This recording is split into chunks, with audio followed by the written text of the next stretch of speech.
Greetings and salutations. My name is Jake Query, and that is... Oh, I get to say my name? Wow. Hi, I'm Derek Schultz. Why would you not say your name? You have never done that before. No, I typically have said you always this say, is and there's incredibly... the smirking Derek Schultz with a weird grin on his face or whatever. Like, those guys know. I've never actually introduced myself. This is refreshing.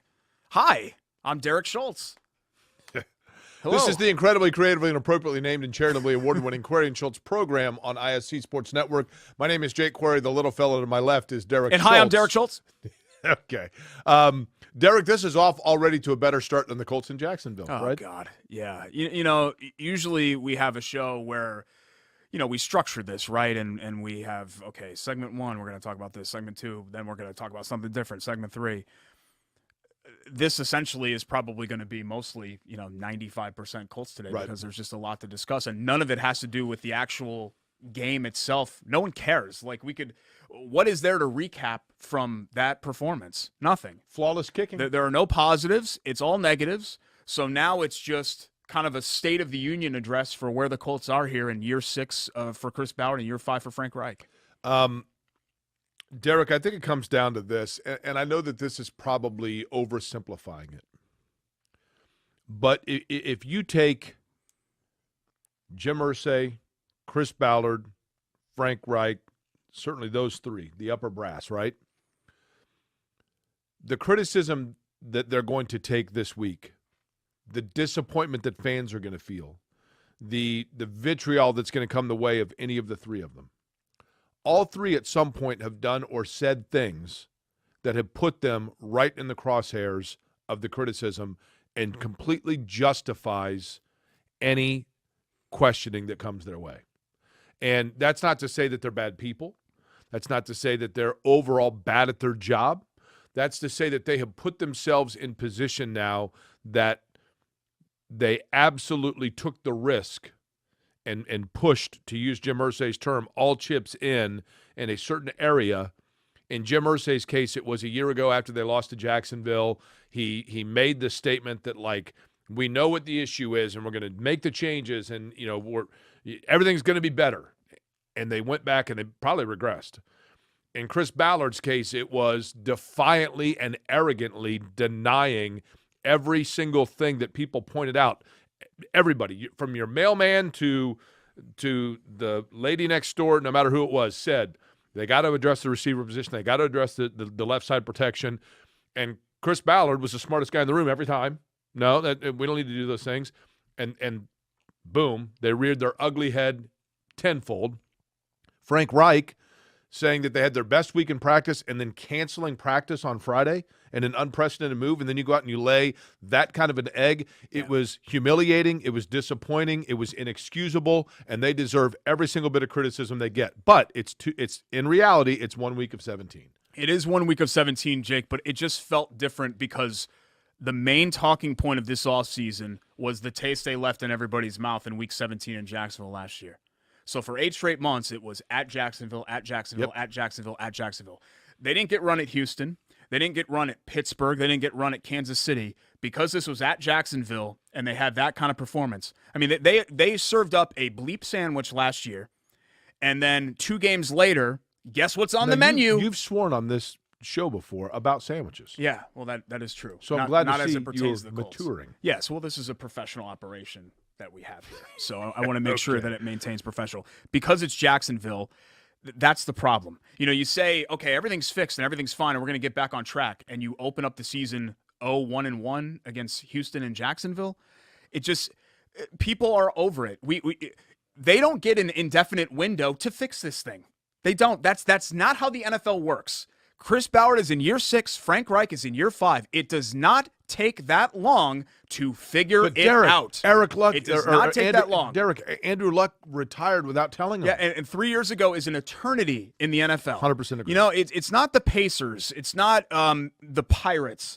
You don't have the same franchise restrictions, market restrictions in the NFL that you do in NBA or MLB. Turnarounds can happen really quick, and people are done waiting. The time for results is now. And the fact that not only are they not progressing, they're regressing, that's a big problem.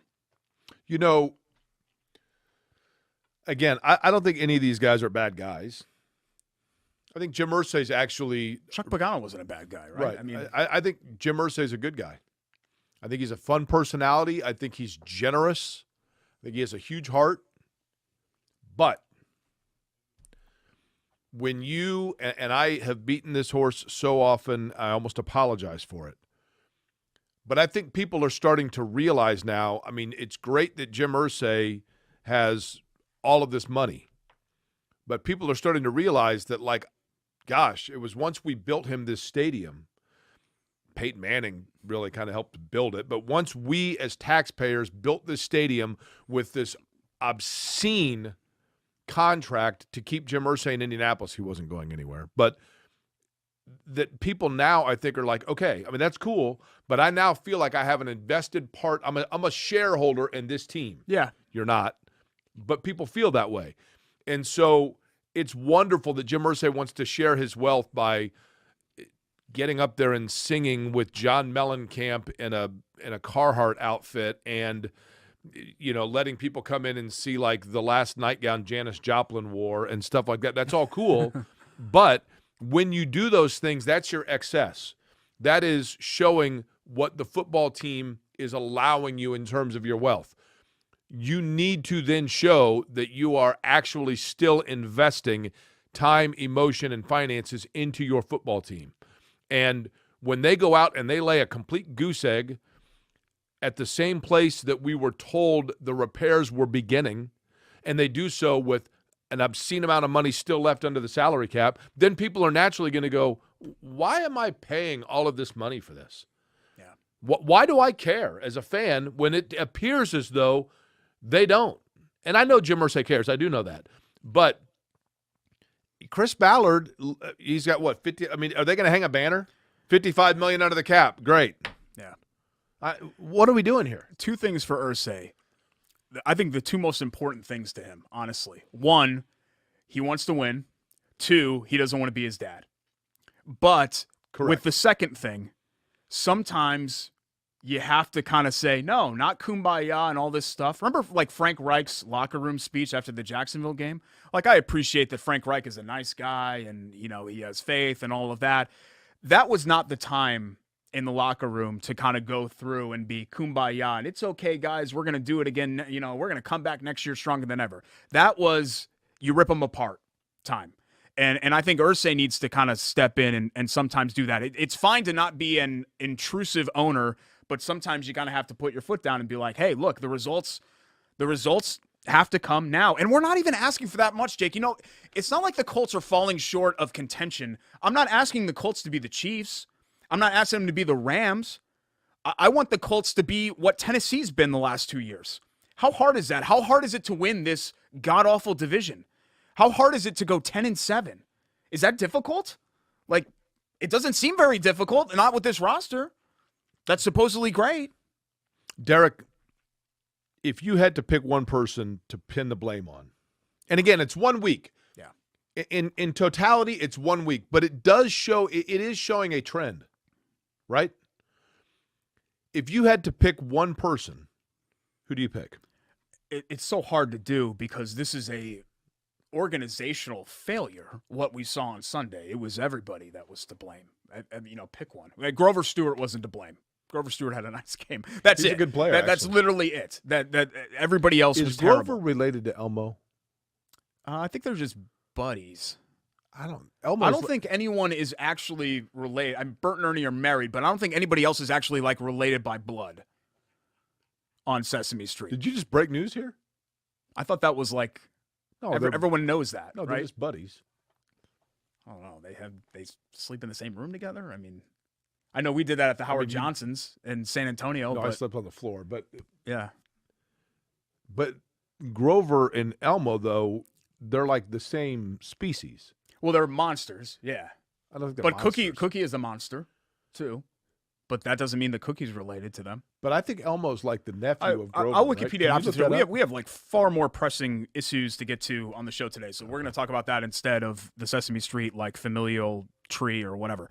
Yesterday's game looked like Oscar's residence. There you go. Yeah, it's trash. Just, you know, this is kind of a harsh way to put it, but what I said in the Indy Monthly recap was they took a bleep last year in Jacksonville to end the season, and then instead of flushing it, which they said that they were going to do, they just reached into the bowl and smeared it all around. Like, that's what Sunday felt like yesterday. I know, sorry, that's maybe DeAndre Hopkins do that? Maybe that's a little bit too graphic, but that's how I felt. You're asking me one person to blame, which is impossible to do because Reich is to blame, Irsay's to blame, Ballard's to blame, Braden Smith is to blame, Kenny Moore is to blame. You know, pick one. I still think that the crux of the Colts' problem, why they haven't been able to kind of break through and actually get somewhere, is that you take Pittman out, you take Leonard out, that's 2 of the 5 players that really kind of matter on this roster. Right. The Colts don't have enough good players at positions that matter. Grover Stewart can be a great D-tack, wonderful, a one-tech, great. It's great to have that. Jonathan Taylor, a great running back. That doesn't win games. Wide receivers, rush, pass rushers, edge guys, left tackle, dynamic quarterbacks. You saw in Jacksonville what a good pass rush can do, right? Those are what win or game-changing, game-breaker linebackers. Yes, Darius Leonard takes the ball away, but he's not a guy that really gets after the quarterback. Lockdown corners, like those are the positions that truly matter to winning and losing, where you can overcome deficiencies in other areas with those guys. And the Colts just don't have those guys. Derek, by human nature, we as professionals, and I know that we joke around here, but at its core, we are still professionals, right? We as professionals try to opine and analyze things without being personal, just an outside observation. But human nature comes into play a little bit, at least for me, admittedly. The morning show that I do, we had Chris Ballard on, I don't know, a month ago. And he was fine. But I began one of the questions for Chris Ballard. I was taking a class, an environmental conservation class in the college, return to college that I'm doing. And I really was pretty happy with the way the class was going. But when we interviewed Ballard, we were just getting set for the final project. And the final project involved a lot of technical stuff on the laptop, putting together video slides and stuff that it's not in my wheelhouse. Yeah. And so I introduced a question for him by saying, Chris, I am going back to school, and I'm taking a class right now that I really feel comfortable about the way that I've gone about this class. But there's one project that I just can't grasp my head around. I can't place what it is that where I start and what I need to do. And I said, so let me ask you, what is that one class for you as you build this roster? What's the one area that you just can't grasp? And he thought for a second and said, probably depth. And then he went on and gave a decent answer. Later in the interview, Kevin Bowen asked him a question and said, do you feel a pressure that your job could be warming up? And he said, Kevin, I don't feel pressure because I can get another job because I actually do have a college degree. And I thought, well, that's okay. Now, what I would say to that is, I don't know if you're taking a cheap shot at the fact that I mentioned on the air that I'm finishing my college degree. But by finishing my college degree, what that means is maybe I shouldn't have waited 30 years to do it. But what that means is that I saw an area, and I'm thankful that other people facilitated for me to be able to do this, but I saw an area that I felt needed improvement. And so I had a lot of people telling me, this is an area, Jake, that you need to improve. And so finally, and it took a long time, but finally I listened to everybody else and I followed their advice and I set out to accomplish the task of improving a void that was there. Has Chris Ballard done that? Maybe he should have listened to what I was saying instead of being a smartass. Yeah, right? the same issue. It's just over and it's the same thing with or just being a smug jerk about it. Yeah, right. And it's important to point out, like, if I make that joke, that's different.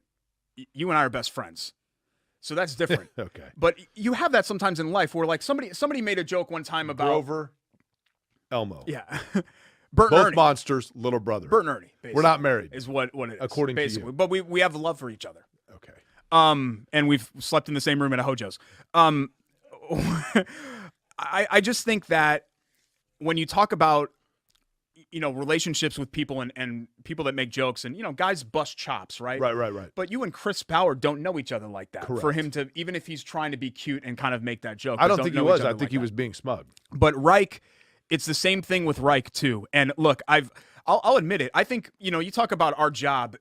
It's a really stupid job at the end of the day, right? Like, right. I don't have and Derek, and I totally appreciate and respect the fact from Chris Ballard's standpoint, it would get really old knowing that our job, quite frankly, is to tell people how to do their job. Yeah. So it is totally fair for 100%. people to criticize how we do ours. Totally fair.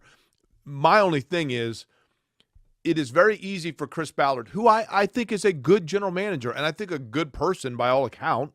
I think at times he can be really arrogant and gruff. And I think when you are that way, that's fine. But when things go south, it's going to come back to haunt you. And right now, and I mean, it's 1 week.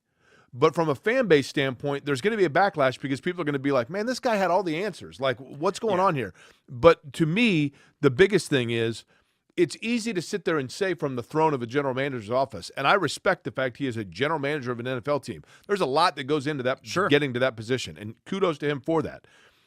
But in that capacity, it would be very easy, and Chris Ballard, I think, has done this, to say, I'm the general manager. You think I don't know more about football than the TV guy and the print guy and the fan and my mailman? Sure, but if that's the case, then why is it that the TV guy, the print guy, the mailman, and whoever else, those guys all knew you needed to get wide receivers. Those guys all knew you needed a left tackle. And when it came down to it in week 2, in the biggest game that your owner has marked on the calendar as the benchmark for your job security, you went out there and your team absolutely peed down their leg because they had no wide receivers and no left tackle. And so maybe everybody else actually isn't that dumb. And the right tackle you paid stinks right now. The slot corner stinks right now.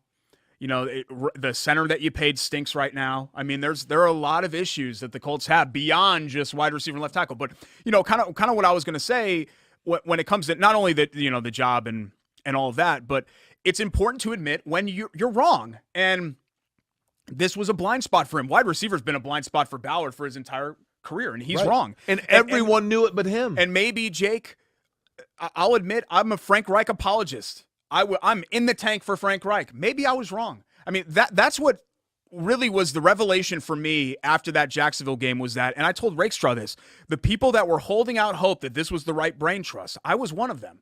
You've lost those people now until you prove otherwise. And I don't know how much longer they're going to be given to prove otherwise. I should have said everyone knew it but he. Can we redo that so I'm grammatically correct? Yeah, just say 3, 2, 1, and then Jordan goes ahead. Jordan always edits this. I trust him. I never go back and actually look. And everyone was wrong but he.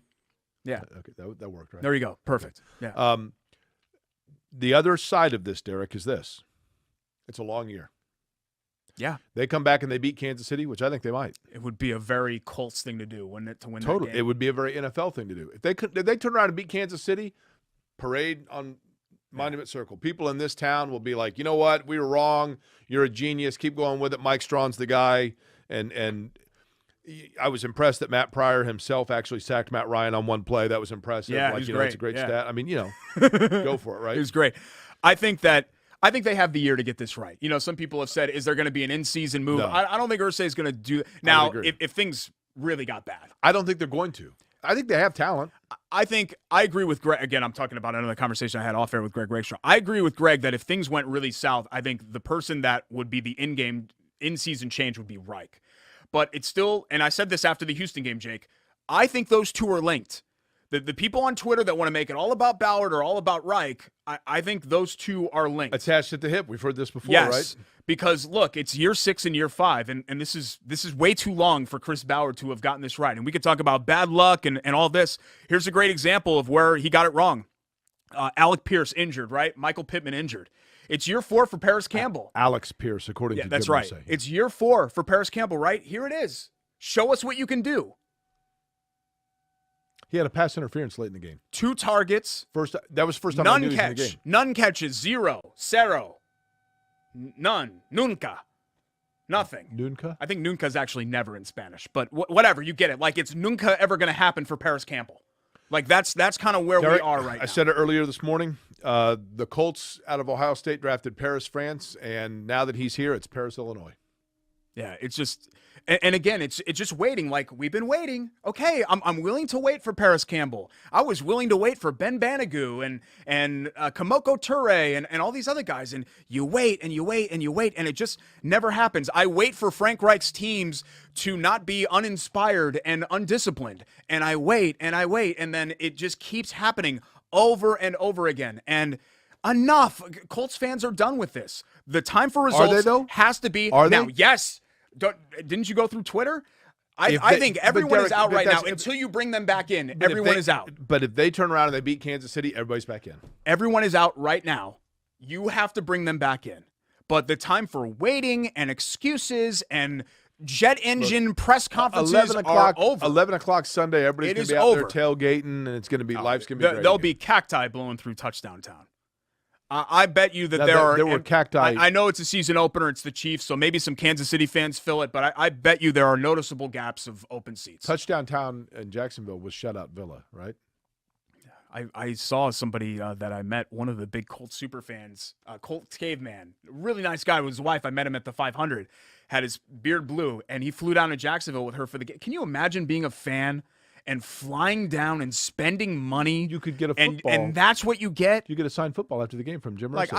I felt terrible for any Indianapolis fan, even if you're like a resident of North Florida and you just happen to be a Colts fan and you're there. I feel bad for anybody that went to that game. Jags fans probably feel bad, right? Oh, God. At this point, probably. Trevor Lawrence looked good, though, didn't he? He looked great.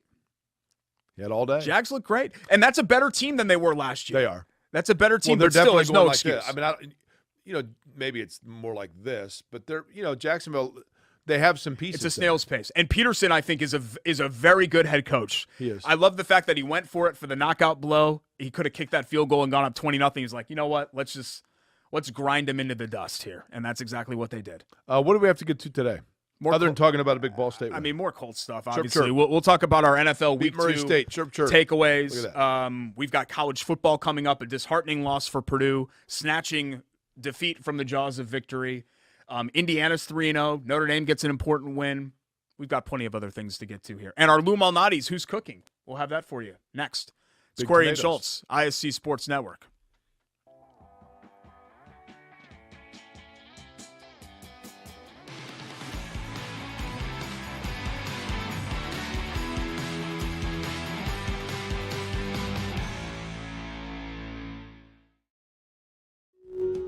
Hey, I'm Jeff Saturday, and my favorite thing when I was a professional football player was Indiana. The Hoosier State always made me feel like family. That's why I trust Indiana's hometown mortgage lender, Bailey & Wood. This family-owned company not only gives back to the communities they serve, but also with their 5-star customer service, they can close on your dream home in days, not weeks. So remember, Indiana, you can always get your mortgages at a snap with Bailey & Wood. Hey, Jeff, how does this look?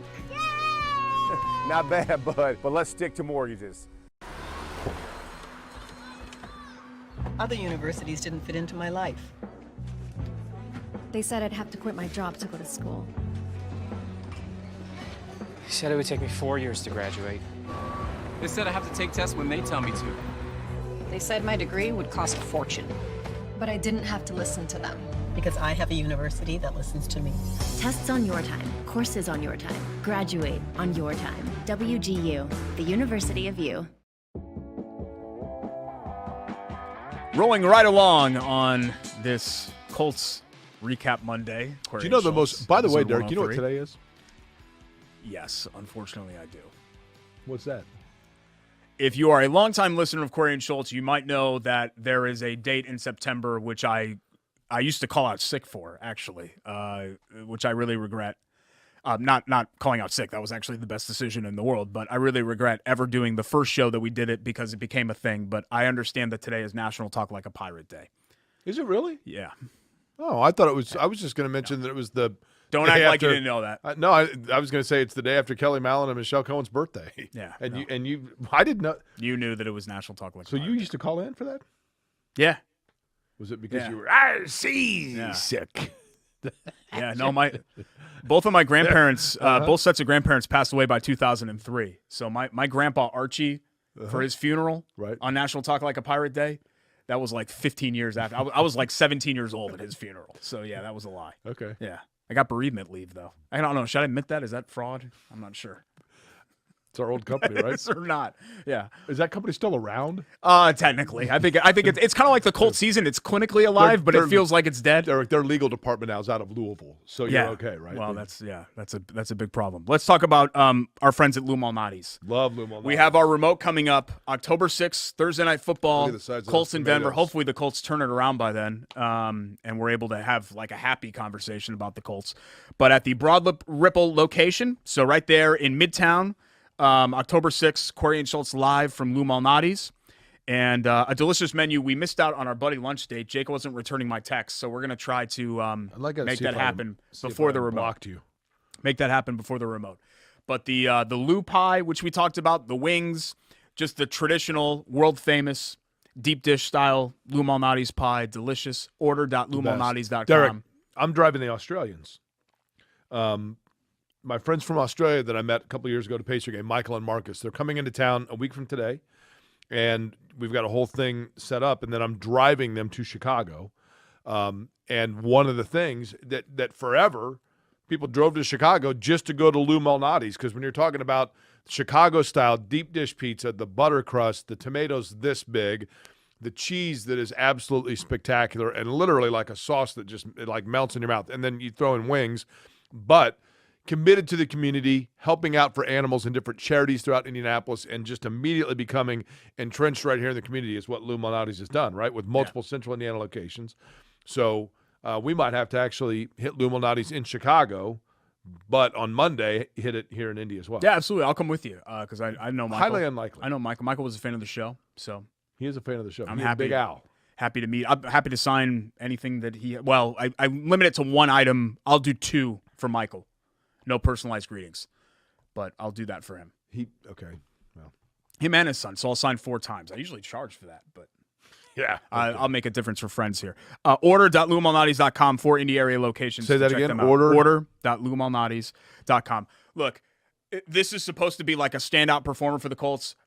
I don't feel right granting an award to anybody for Sundays. Who's the punter? I guess it would be Grover Stewart. Oh, it's Matt Hack. It's an extra A in there. Is the punter. I guess you could have put that in there. What did you? Hack is his last name. You sound like Tom Allen. Well, it's not Matt Hack. It's a double A. I think it's Hawk. Hack. No, it's Hawk. Hack. No. Hawk. Hawk. Like kind of like Atlanta Hawks, but without the Okay, let's just move on. We sent Luz a clip of us doing this, and they're going to think that they're going to want to pull sponsorship from this show if you keep correcting my correct pronunciation of the Colts punter. So I guess it could be Grover Stewart if we were actually doing, hey, he played well. He is a good player. Grover Stewart has become a really good player for them. But let's go ahead and just say, really, who's cooking is Frank Reich and Chris Ballard's seat, right? I mean, that's what's cooking right now. Warming up. And I'm glad, Jake, that we said this. If you go back to episode from 2 weeks ago before the season started, remember we said every time entering a season like this, you go, oh, no, they're not on the hot seat, and then something changes, and you're like, oh, yeah, they were on the hot seat the whole time. We even said it, right? The time for results is now. So this group has been given patience and everything else from the Colts fan base and from Jim Irsay. You have to produce results. And you're right, there's still 15 games left, but the result has to come this year. Would you say it's hot seat or hot seat? Well, it's only one O. Right. Yeah. But if you replace the T with a CK, you get the name of the punter, Hawk. Well, it's an A. It's a different vowel, so but it's a different the double A has sound. It's ha. No. So it's a different sound. Ha. No, I'm not. You have tonsillitis? It's Hawk. I'm just telling you. It's raise your hand if you're a college grad at this table. Oh, is Chris Ballard here too? I'm just saying, like, who are you going to trust? Raise your hand if you were an English major. Yeah, 40 years ago. The language has evolved and changed a lot over time. You think the Hawk family has changed the pronunciation Tuds of their name? and Tuddy, and that's lit. Like all this stuff that you would have said back in 1989 when you were an English major. People would be like, what? They wouldn't know what any of that stuff is. Okay.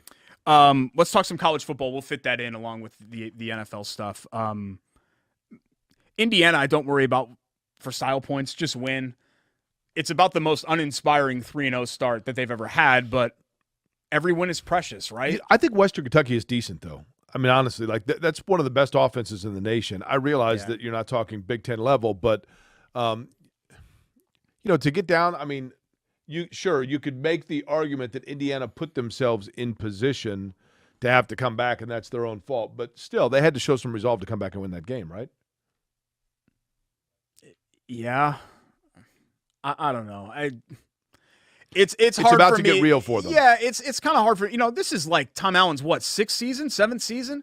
It's kind of hard for me to be like, yeah, that was a gritty win against Western Kentucky in overtime. I'm glad they won. I mean, I'm glad they didn't lose. I do tire of Tom Allen lost his shoe because he was running around looking for people to hug and jumping up.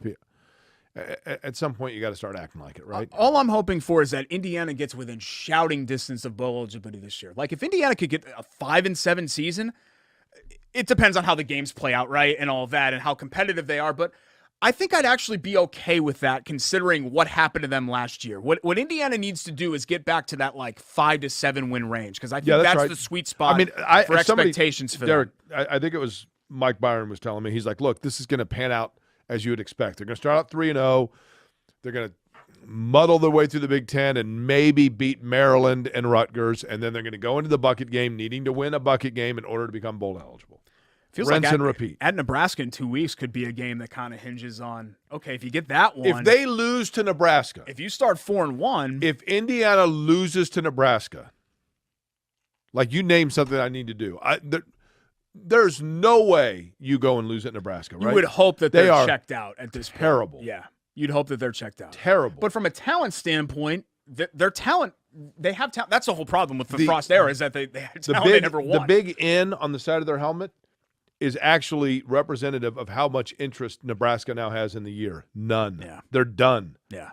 You got to find a way to win that one. But at Cincinnati is an interesting kind of a measuring stick game to see where they are. So I guess we'll see. The season's not a disaster, and that's good.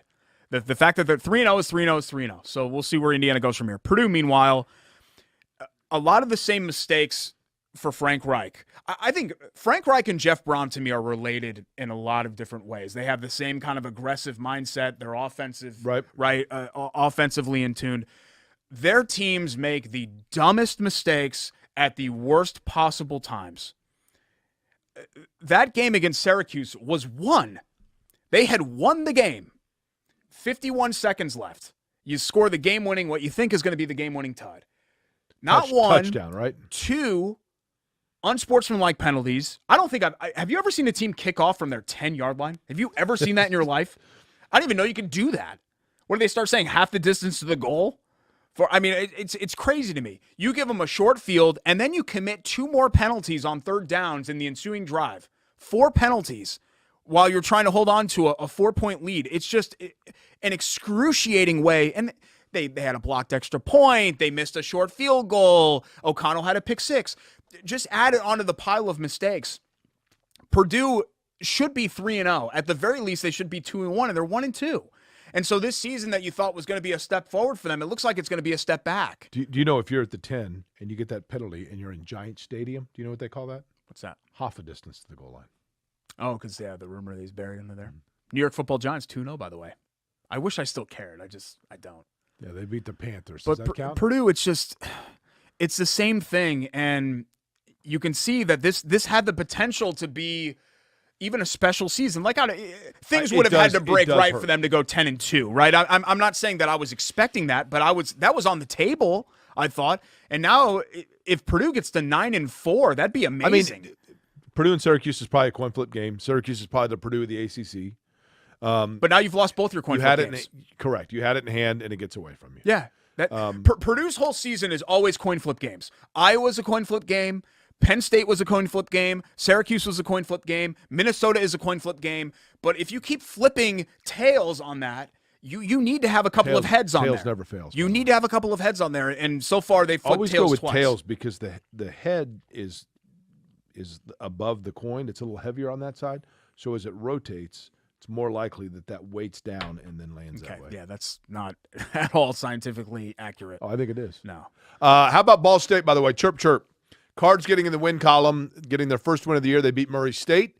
And Mike News Club now goes on the road. They got Georgia Southern coming up on Saturday down there. But then they come back for a big one, actually, Derek, with Northern Illinois, who's been one of the better teams over the last decade or so in the MAC. But this is what Mike News teams a lot of times do, and that is that you go out, you go on the road, you play the teams like a Tennessee, and you take your lumps, but you learn from it. You get in conference, and then you try to right the ship and get things going in the right direction. And we've seen them do that the last couple of years. Yeah, 31 donut over Murray State. 3 tuds for John Paddock in the win. 3 touchdown tosses, tutties. Carson Steele ran for $151. So good job from the offense. He has there. a pet alligator. Do you know that? How about this? 154 total yards. I don't care who you're playing. You hold any team to 154 total yards. That's a hell of a defensive performance. Did you know that Carson Steele has a pet alligator? I did not know that. Yeah. I didn't Got know him when you he's could have a pet alligator. It is legal, yes. He got Is it. the little small one? No, well, he got it when it was baby small, one? and now it's like a full. It's like 6 years old. He's had it since he was like a freshman in high school. Do you get insurance for that? Like, what happens if it bites your arm off? Does State Farm pay for that, or? That's a good question. Yeah. I don't know. But, I mean, the best thing about it, you have the nice pet for, 10, 15 years, and then nice shoes. It works out well. Oh, that's a awful thing to say. We're going to be at Ball State, by the way, October 1st. That's Northern Illinois. So, yeah. Huskies. So not this week, but the next week. Good math. Yes. That's correct. Okay. Yeah, a week from Saturday, as most normal we're people fewer would say. than 2 weeks away from our live show at Ball State. So we got a couple of live remotes coming up here. And then I think it's less than 2 weeks, right? And finally, I thought anytime it's counting, it's fewer, isn't it? Is that right? I don't know. Maybe that's You're the English major. Okay. You never finished. And then Notre Dame gets a win. I don't know how they were a 13.5-point I favorite. didn't realize that over Jack Cal. Plummer's the quarterback for California. Yeah. He looked pretty good, I thought. There are probably some other schools like Washington State and Oregon State would qualify. Is there any athletic program that's more than Cal? Has Cal ever been like men's basketball and football? Like it feels like they're never anything. They had that little area there with Tedford in like the mid 2000s where I think they had Aaron Rodgers, where they were like ranked and kind Kyle of good. Bowler? But yeah, How a about- couple of quarterbacks come How through about there. this? The University of California, Berkeley. You've also been to a known game as there, Cal, right? Like Yeah. 3 years in a row. Yeah, yeah. The Cal Golden Bears. Do you know that the University of California has produced more Super Bowl starting quarterbacks than any university in the country? Yeah, it's crazy. Now, I don't mean total number of Super Bowl starts. I mean more different individuals who have started a Super Bowl as a quarterback. University of California. Goff, Rodgers. did Fouts or somebody go to Cal? Joe Cap. Vince Ferragamo. There's one other one that I can't recall. Yeah. Back in the day. Okay. I think actually Rodgers is the only that was the winning quarterback. Okay, gotcha. But still, they've had. Yeah, like did it's- Tony Eason go to It's Cal? like I mean, five or I don't six. know. Tony Eason went to Illinois. Okay, yeah, I don't know where those. But guys yeah, are. it's either 5 or 6 different quarterbacks from the University of California have started the Super Bowl. We're going to talk about NFL Week 2 takeaways here in just a second, but in order to do that, before we do that, let's get our Hoagies and Hops. Look at Hoagie you. And Hero of the Week. I have here in my right hand, or left hand, or both hands, the Dutch Country. And this was, I think, in our first go-around, because we ate through You're the not menu. going to touch my half, are you? No. We ate through the menu in the first go-around. This was the most, oh my God, that's really good. Like, this is not something I would look at the menu and be like, yeah, I want that. This was probably my second Don't touch favorite my half. of the sandwiches.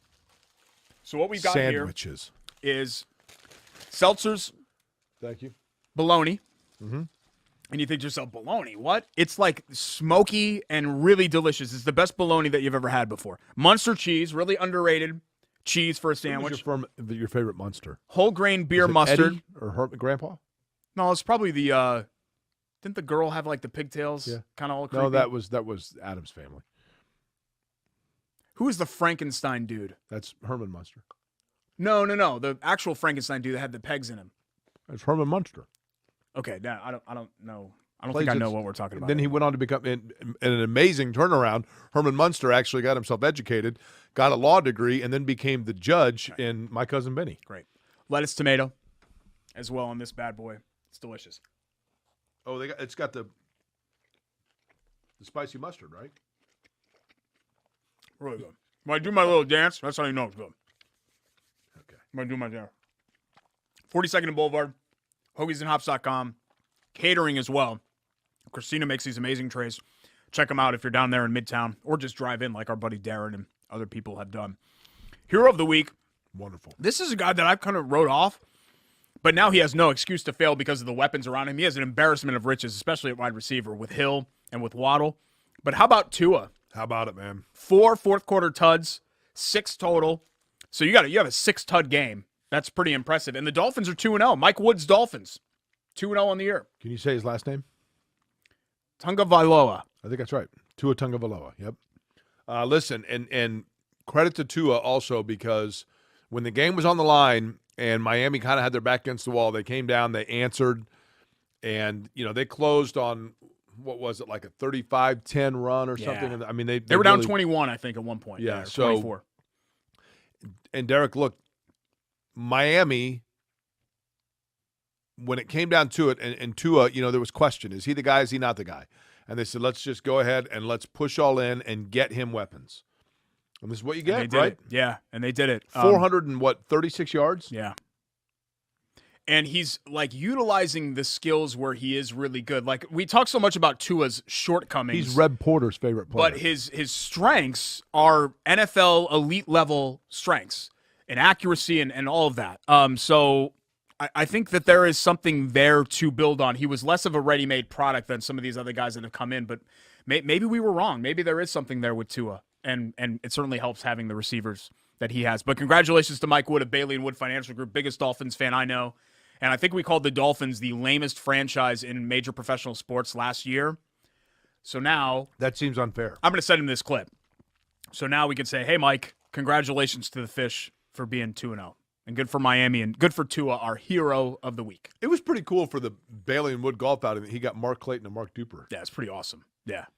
I mean, He's got connections over there. It's pretty awesome. Yeah. We got plenty more to get to today, including NFL Week 2 observations. We'll mention maybe a little bit more about the Dolphins. The Dolphins were the only team to come back. There were 3 furious comebacks yesterday around the NFL. One was historic. Also, love that play. Quick hits, Chateau Kitchen's Biter Bowl Bleep. All of that still to come here. Query and Schultz. Stick around here on ISC Sports Network.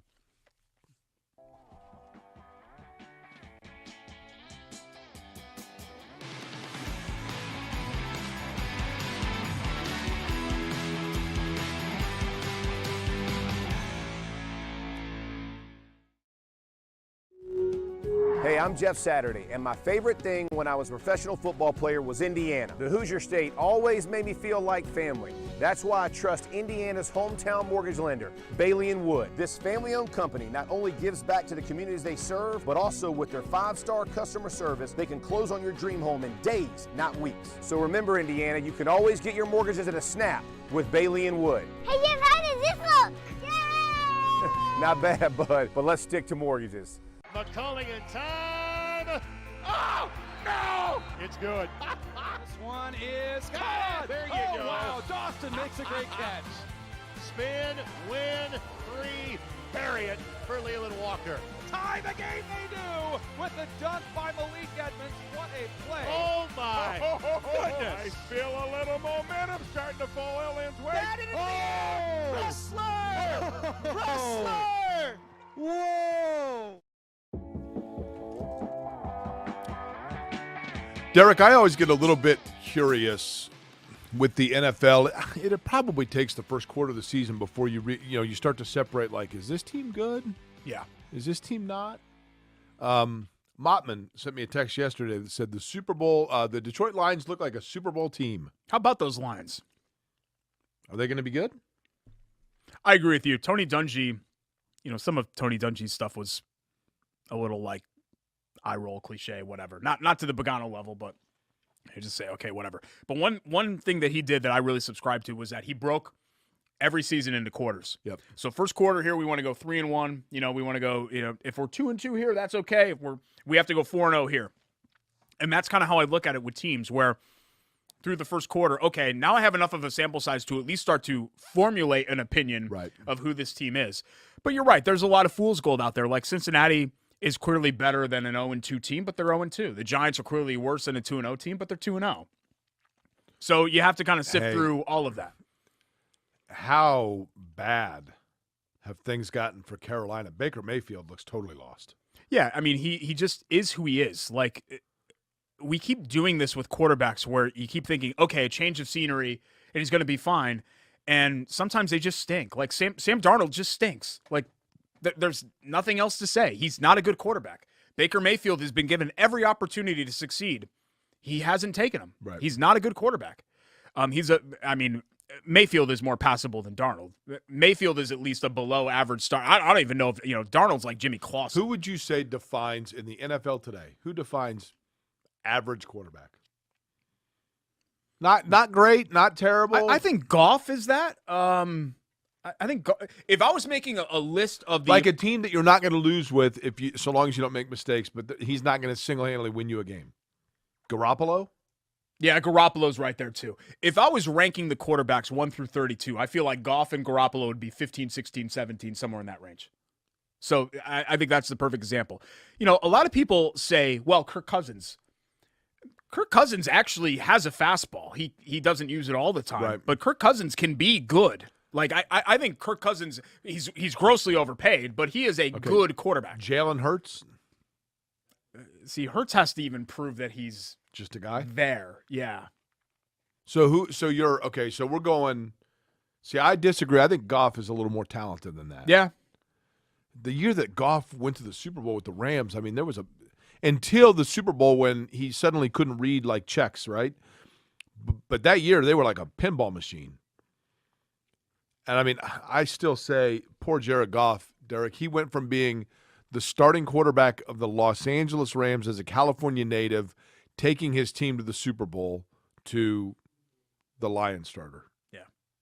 And I felt sorry for him. And then last year the Lions won a game late, and somebody had video of his girlfriend celebrating during her Sports Illustrated swimsuit model shoot on the beach, and I didn't feel so bad for him anymore. I mean, it is when you get to the back end, like I'm going just on total offense here, but you get to the back end here. Davis Mills, Marcus Mariota, Tom Brady's actually back there, right? As through 2 games, right? Take that with a grain of salt, maybe. Geno Smith, Baker Mayfield, Jacoby Brissett, Daniel Jones, Mitchell Trubisky. Trubisky's pretty average. Ryan Tannehill, Jalen Hurts, Trey Lance, Justin Fields. It's that level of now, quarterback let me tell you, a third of the league makes up. Let me tell you a guy that I think is a really, really, really good player. And if he was with a different franchise, I think would be a star. Justin Herbert can play. And I watched that game between the Chargers and Chiefs. I thought you were going to go out on a limb there. No, but I'm just saying, like, watching that Chiefs-Chargers game, Derek, I'm not certain right now, very early, that those aren't the 2 best teams in the league. Well, yeah. I mean, if you were redrafting quarterbacks today, Herbert would go in the top 5. There are some that would say he'd go number 1 overall. Oh, yeah. I'm just saying that he'd firmly be at least inarguably in the top 5. You can, he threw order a pass. those however you want. I mean, now, I don't know how in the world you fracture cartilage. I don't know what that means. But after that, when he was wincing, they had a 4th and like 20. Maybe it wasn't that deep, but 4th and in big yardage. He threw a pass. I never say out loud like, oh, wow. Yeah. And I'm sitting on the couch and I say out loud like, what a pass. I mean, it was beautiful. Perfect touch, perfect timing, everything. And, I mean, the guy could barely move. He is, I'm telling you. The Chargers are fun to watch. I mean, they got some weapons. And one name we didn't mention here in this quarterback conversation is Matt Ryan, who I think did good things in the 4th quarter and overtime last week, but just never got it together. Threw a really bad interception on the first drive, which I don't know if that was a miscommunication or what, but he looked very rattled against Jacksonville, who could do. I mean, they looked like Jaguars playing with a cat toy, right? My bar of expectations for Matt Ryan is very low, and I get that they have pass protection issues. The Colts have a lot of issues that go beyond quarterback, but he needs to at least be, solid to pretty good in order for this team to. By the way, you said my bar. When you were in college, what was your bar? Upstairs was always the nightcap. Our bar was really Yogi's because we knew the staff and all of that, and they had pool tables. But upstairs was always my personal favorite because that was when like you walk through the door and then the next thing that you remember you're home and it's like 10:30 in the morning the next day. Like that was always that. They had a drink called AMF, which was blue and it had I don't even know what was in it, like a bunch of stuff, and that was always the nightcap. I'll let people figure out at home what AMF means. The first word is adios. But that was the last drink of the night always. Do you think they still sell those? They had like lingerie up on the ceiling and they had this big picture of AJ Moye celebrating in the Kent State game. Like, that was my favorite place. Okay. It wasn't too smoky, because even when I was smoking, I didn't like smoking in bars. I don't like smoking indoors. Did you smoke? Were you a smoker when you'd go out? Oh, yeah, especially when I drank. I would go through about a pack. It was just disgusting. Really? Then you're the next morning, you're like, because your head hurts and you feel like you drank an ashtray. And did you ever get it was fights? just horrible. No, I wasn't. I wasn't like that. I could see you with the butt hanging out. No, I wasn't really like Well, that. when I showed up at your bachelor party, you were shadow boxing in the alley. No, that didn't happen. Yeah, that did. I mean, I think people knew not to step to me, but I don't think that that wasn't something that was a regular. I didn't go looking for fights. I'll defend my honor if I have to, but people didn't really come after me like that. Okay. I wonder why. What's the old saying? Kind of like the F in AMF. F around and find out. If you ever want to, the invitation's on the table. I don't. The last person that I want to hurt is my best friend. But if you want to step over here, then we can see what happens. I think you thinking that you could defend yourself against me is a bit of a reach, which is another area where you have a distinct disadvantage. It's a lot of it's mental with fights. A lot of it's that. Like, you think that it's a physical thing. You and do that's look your like, first though, I've fail. told you before, you do look like the short weightlifting guy from the PBR ads. I don't know what PBR ads that you're talking about. Pabst Blue Ribbon. No, I know what PBR The barbell is. guy. I don't know about the Okay, ads. well, yeah. you look kind of like that. Okay, well, thanks. That means I'm in shape, I guess. So Okay. I appreciate it very much. Time for Chateau Kitchens Bite or Bull Bleep. Okay. Our friends at Chateau Kitchens. I know we usually end the show with Chateau Kitchens, but I like to kind of move them around in the program. ChateauKitchens.com, at Chateau Kitchens on Facebook, at Chateau Kitchens on Instagram for their before and after pictures. Anything on the interior of your home. Derek, people know not to step to me, is what it said on the screen there. Yeah, it's true. Greg knows. Greg knows. Maybe I should send Greg the Greg picture actually of knows you. me from that age. Well, I was kind of coming out of that age, but 05, 06 was when I was still kind of in that realm, and I was interning and working at Outback, and then going out in Bloomington afterwards. Okay. So And going out in Bloomington. he knows that ashtray smell probably pretty well for me walking Okay. in. At Chateau Kitchens on Instagram and Facebook, they're the best at what they do, and it's not just kitchens, bathrooms, anything on the interior of your home. Everyone there, Steven and his entire crew, Megan, our designer on multiple projects. Ryan's been our project manager. He's been fantastic. Anyone and everyone there at Chateau Kitchens is going to take care of you. ChateauKitchens.com. Give them a shout today. Statement one, Bite or Bull Bleep. Ballard and Reich should be tied together. If it fails, they both have to go. That seems to be the norm or the precedent, right? These guys are attached at the hip. We had a lot of tears. I say yes. I guess my question, I say absolutely yes. And my question would be, why would you keep one and not the other? Right. Like, at this point, why would you do that? And look, if you made an in-season change this year, I don't think and either you one decided, of them. if you decided to fire Reich this year in season, which I don't think is going to happen, and then you held on to Ballard, I guess I would kind of understand that. But the Colts sort of made this mistake a couple of years ago where they tried to pin it all on Grigson, and Pagano somehow stayed on for 2 more lame duck seasons. Like, we knew exactly who Pagano was after the 2015 season went up in flames, didn't we? I did. Hell, I knew who he was in 2013, and they were still winning at that point. So why would you make that same mistake again? I think, Derek,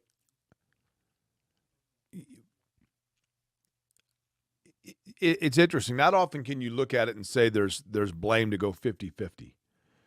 You could certainly make the argument that Frank Reich has an odd roster, maybe with no wideouts to deal with. You could also make the argument that perhaps Chris Ballard has built a roster that Frank Reich has not tweaked enough to know. Yeah. You know what I mean? Sure. I don't think his decision-making is infallible, as I always say on the show. Frank Reich. I think a lot of people feel like Reich needs to have his play-calling duties taken away from him, right? I don't know if that's as much of the issue as people make it out to be. I think people like to focus on that because of the Jonathan Taylor stuff last year and all of that. But, yeah, if this – look, I want to make sure that we're honest about where we stand. I think they have this season to figure it out. If the Colts turn it around, you're right, there are 15 games left. If the Colts turn around, they win 11 games, they win the division. I don't think that's going to happen. Right. But if they win 11 games, they win the division, then I think both of them retain their jobs. I don't think anything – barring a major collapse, yes. I don't think anything happens this year. If it goes if the Colts go 8-9 this year, then they make a change. There's just no way they can. I'm saying in that. season. Yeah. Barring a collapse in season, I don't think anything happens until the end of year. I agree with you. Statement 2, Trevor Lawrence is the best quarterback in the AFC South. Buy it or bull bleep? Buy it. I think I might agree with you, too. I mean, what do we even talk about here? Davis Mills? Tannehill? I mean, part of it is because you're judging on – I mean, Trevor Lawrence is 22 I'm years talking old. about right now. I'm not talking about who you draft. Obviously, if you were doing a draft right now, you'd take Lawrence. It's a toss-up between he or Ryan. Because Ryan, if he had the kind of clean pockets that Lawrence had yesterday, probably would have done the same thing. Yeah. Maybe I'm a little bit biased because I'm seeing Trevor Lawrence against the Colts more than I'm seeing him against other teams. He's pretty good. But in the 3 games that he's played against the Colts, even the game here, remember, Indy had to kick a last-second field goal, I think, to salt that one away. Right. They took a big lead early, and then they had to salt it away. I think he's been very impressive. Statement 3, IU will surprise everybody and make a bowl game. Buy it or bowl bleep? I'll buy it. I don't know if it's a surprise. I mean, they'll win 6 games, and they'll go to it'd be shocking if this team went to a bowl game. Don't you think? They're only 3 wins away. They played the 3 worst teams on their entire schedule in their first 3 games, though. Okay, but still, they have upcoming Nebraska, Maryland, Rutgers, and Purdue. Because I only say Purdue because that's a wild card because it's a rivalry. Well, yeah, I mean, they can, but the That's what you're over-under asking. No, they will is what I'm asking. The over-under on win total for IU this year was 4. Right. It'd be pretty surprising to go 50% higher than that and win 6. I don't think people viewed this team as a bowl team coming off a 2-10 season. Okay. If Indiana goes 6-6 this year, that's a great year. I mean, my bar of expectations is like barely even off the floor for IU football, but I'm not ready to go there yet.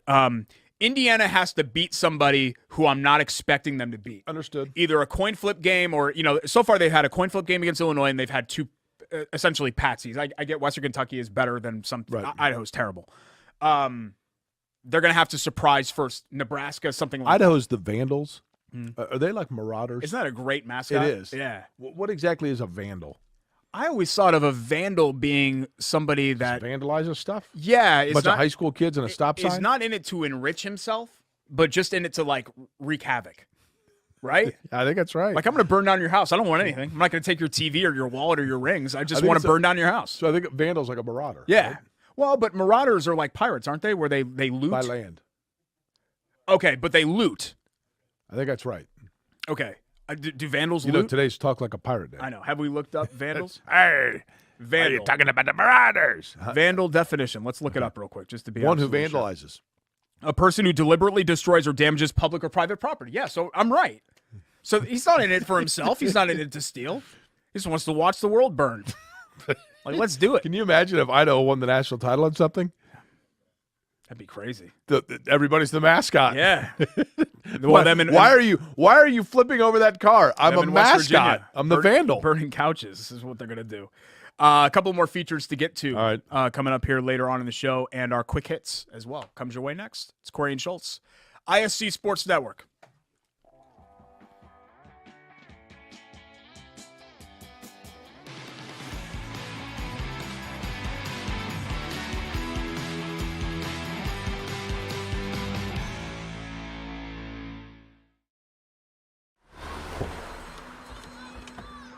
Other universities didn't fit into my life. They said I'd have to quit my job to go to school. They said it would take me 4 years to graduate. They said I have to take tests when they tell me to. They said my degree would cost a fortune. But I didn't have to listen to them. Because I have a university that listens to me. Tests on your time, courses on your time, graduate on your time. WGU, the University of You. Hey, I'm Jeff Saturday, and my favorite thing when I was a professional football player was Indiana. The Hoosier State always made me feel like family. That's why I trust Indiana's hometown mortgage lender, Bailey & Wood. This family-owned company not only gives back to the communities they serve, but also with their 5-star customer service, they can close on your dream home in days, not weeks. So remember, Indiana, you can always get your mortgages at a snap with Bailey & Wood. Hey, Jeff, how does this look? Yay! Not bad, bud, but let's stick to mortgages.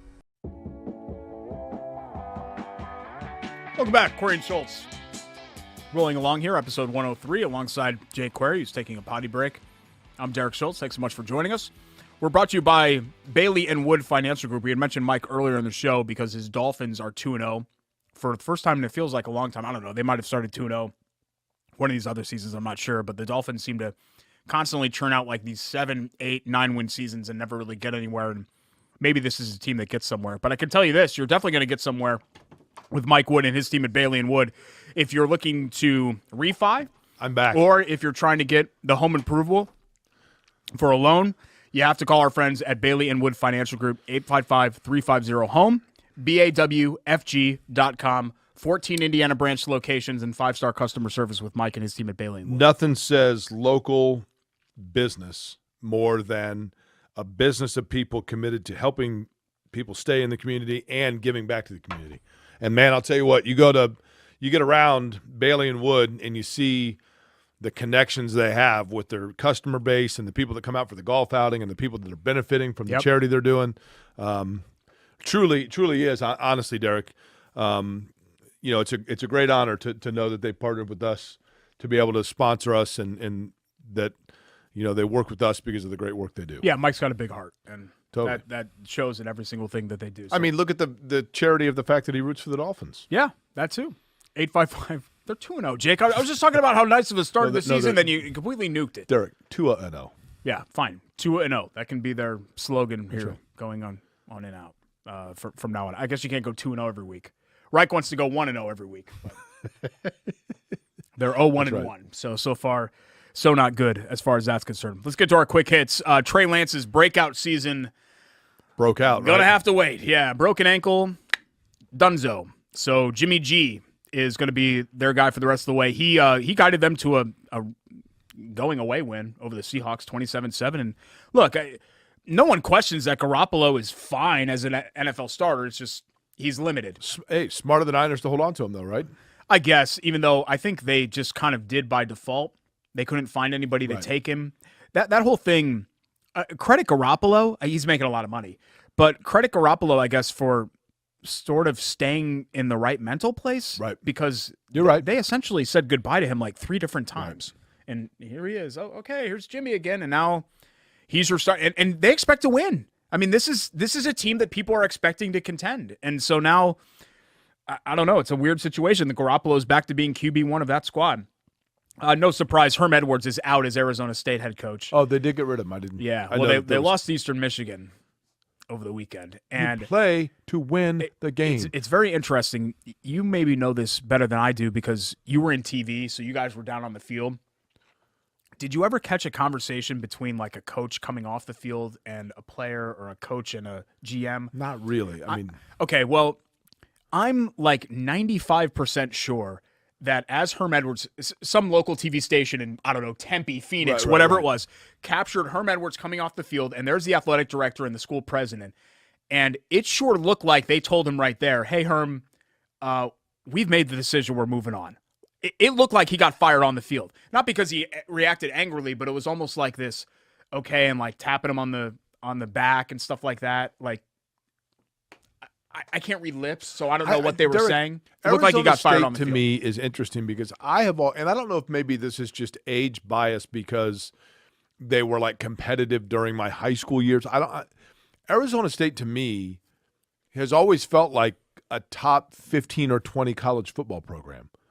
But I really don't have anything to base that on. I mean, that Jake Plummer team that went to the Rose Bowl is about it. And it seemed like for years they were like annually in the top 10 or 15 in the preseason rankings.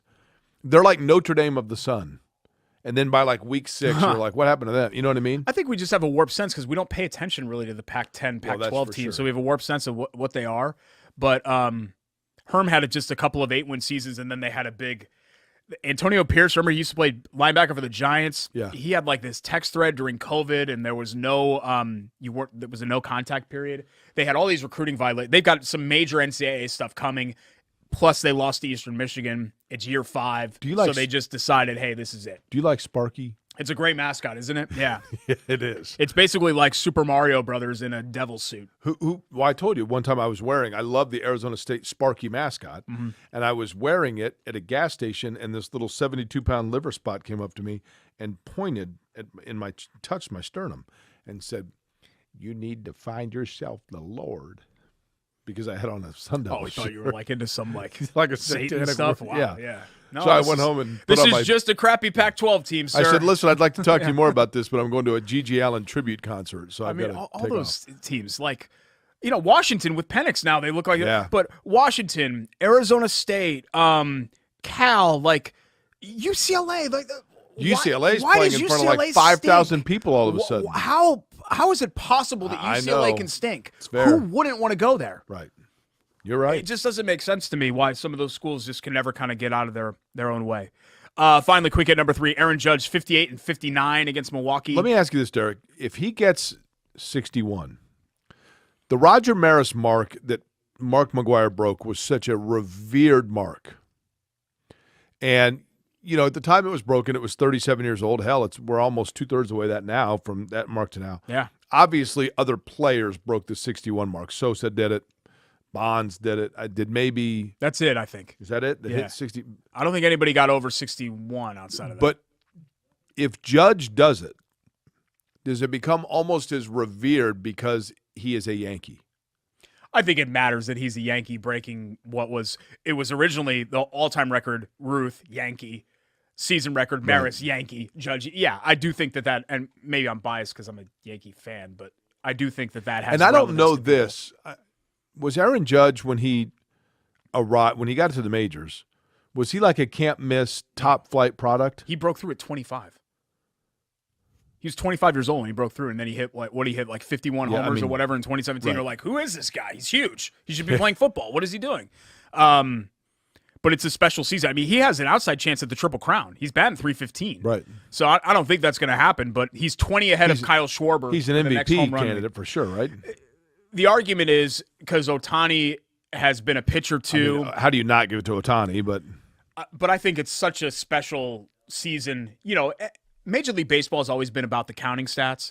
It's such a but he's number 1 in WAR this year too. I mean, WAR? he's number 1, wins above replacement player. So the analytics love Aaron Judge's season too. Ohtani's just a unicorn. You could give him the MVP every year because for sure. It's amazing. What he's doing hasn't been done since 1904. You're not supposed to be able to hit and pitch the way that he does. But the Angels stink. And so I think that's going to cost him. I don't think Judge is unanimous, but I think Judge wins MVP running away. Is it time for our Love That Play? It is time for our Love That Which Play. is going to be an easy one this week, in my opinion. But Love That Play, by the way, brought to you by the good guys at Love Heating and Air Conditioning, and gals.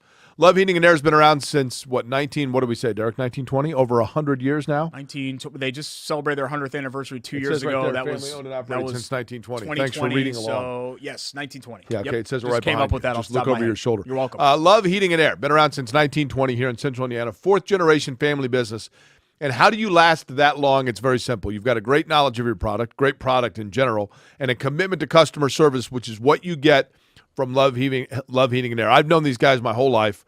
And listen, you folks are our customers because you are watching this program or listening to it. So I want to make sure that we are not sending you in the wrong direction. And when it comes to things like your furnace, your air conditioning, those are nervous moments because not many people know about those things. And the thing I love about Love Heating and Air is they're honest. They'll come out, they'll give you an inspection, and if it doesn't need to be replaced, they're going to say, hey, look, you've still got a couple years left in this. But they will come out 24-hour on-call maintenance. Love Heating and Air, 317-353-2141 is their telephone number, or love-hvac.com. That's love-hvac.com. Each and every week bringing you our Love That Play, our favorite play of the weekend. For me, Derek, it's obvious, but you give me yours. I thought the App State Hail Mary was the Love That Play, no? Well, the radio call was a bit much. Yeah, the color guy screaming over. People got mad at me each other. because I said that the guy was being unprofessional. I'm like, listen, if you didn't hear the radio call from App State, the guy starts screaming. You can't even tell what happened. No. You literally can't hear what happened. I think as a broadcaster, you have to kind of prepare yourself. Okay, if this Hail Mary actually You have a works, job to do. This is how I'm going to react. And I think emotion is fine. Like, I have no problem, like, raising your voice and all of that, but you need to actually spit out something that's coherent. You don't want to spit anything out. Yeah, but you can't be, to me, by the way, my Love That Play would be Indiana against Western Kentucky. They go into overtime. They block the field goal. Indiana comes down. Then they get the ball. They get pushed backward. Their offense, big surprise, stalls. They've got to line up for a 51-yarder, a 51-yard kick to win the game, and lo and behold, there it goes. Yeah. Good job, Chuck. Great kick.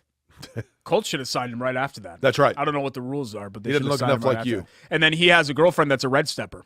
So Good for him. Life's good, right? my buddy, there was a guy on my dorm floor named Deemer, big red stepper fan. Which of these is it? Do you know? I don't know, but these are the red steppers right here, which is basically IU's dance team, if Right. I'm not mistaken. And one of those is the Kickers GF. Gotcha. Okay. Yeah. He looks kind of like Scott Wise. Yeah. This is me at upstairs pub at 2 a.m. Basically, that's the same picture. Just put my head in there. Where's the That's cigarette? right. Yeah, here. Let's just. do we have a cigarette hanging out? Perfect. Love-HVAC.com for our friends at Love Heating and Cooling. We're going to wrap up the show next. Our Sage Move of the Week and some parting thoughts as we conclude episode 103, Corey and Schultz, ISC Sports Network.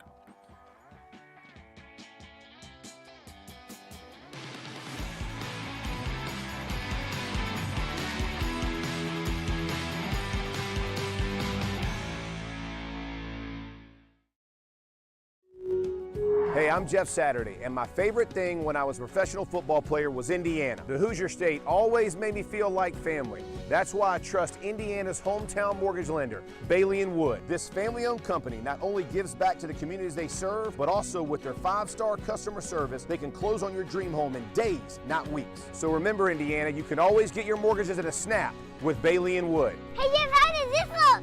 Yay! Not bad, bud, but let's stick to mortgages. Your life is on the go. Now your viewing habits can be on the go. With the ISC Sports Network app, your team is at your fingertips. You can download years' worth of content from the ISC Sports Network library. High school, college, special events, weekly and monthly shows, wherever you find your favorite app. And you can always find out more information at iscsportsnetwork.com. Back for a final time, it's Corey and Schultz, ISC Sports Network. Jake, I'm already kind of seeing, what happens when a season starts to melt down like this, like what's happened in just 2 weeks for the Colts, is that sometimes you get into unfair criticism, like way over the edge. Marcus Mosier, who is the managing editor of the Raiders Wire and host of Locked On Cowboys, says the 2022 Colts are a cautionary tale of how bad drafts can cap a franchise. They've only had 2 notable hits since 2019, one of which is a running back. That's not fair. I mean, Ballard, the 2020 class, I think, looks like a really good class with Pittman and Taylor and Blackman. When was Stewart? Isaiah Rodgers. Stewart, I think, was 2019. I mean, I think Grover Stewart's a good player. Let me see on that. He might have been – was Stewart in that 2018 class with Nelson and all those guys? 17. Okay, so he was the first class. Okay. God, has Stewart been around that long? He's a good player, though. Wow. So Grover Stewart, the first class wasn't great. That was like Malik Hooker and Terrell Basham, and that wasn't a great class. Right. But 2018 obviously was Leonard and Q and Braden Smith, I think, was in that group. And I thought the 2020 class looked pretty good, at least so far. 2019, Okirike, Campbell, Banagoo.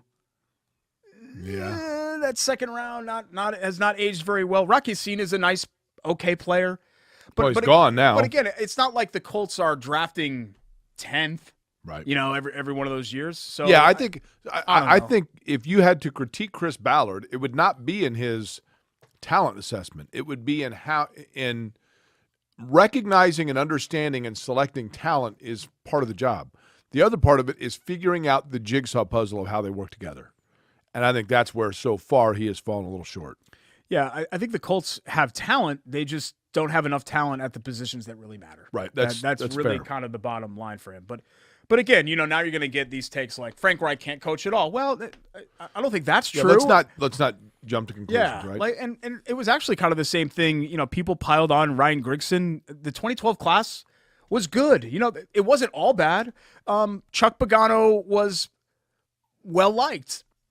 Right. It wasn't all bad, right? But, even when guys lose their job, it doesn't mean that they're idiots and they had no idea what they were doing, and that's just kind of what ends up I would not inevitably anticipate happening. that the Colts make a move with either of these two people that we're talking about, at least in season. And if they did, it would be debated and discussed whether or not it was a sage move, which takes us to our WGU Sage Move of the Week. You know, you heard me mention earlier that I'm back in school taking college classes to complete my degree. I actually do enjoy it, doing it online. And that's one of the things that WGU affords you, the opportunity to either get a degree for seek it out for the first time, or if you left those college credits out there like 700,000 Hoosiers have done, taken some college classes but not completed their degree, guess what? Those classes do not expire.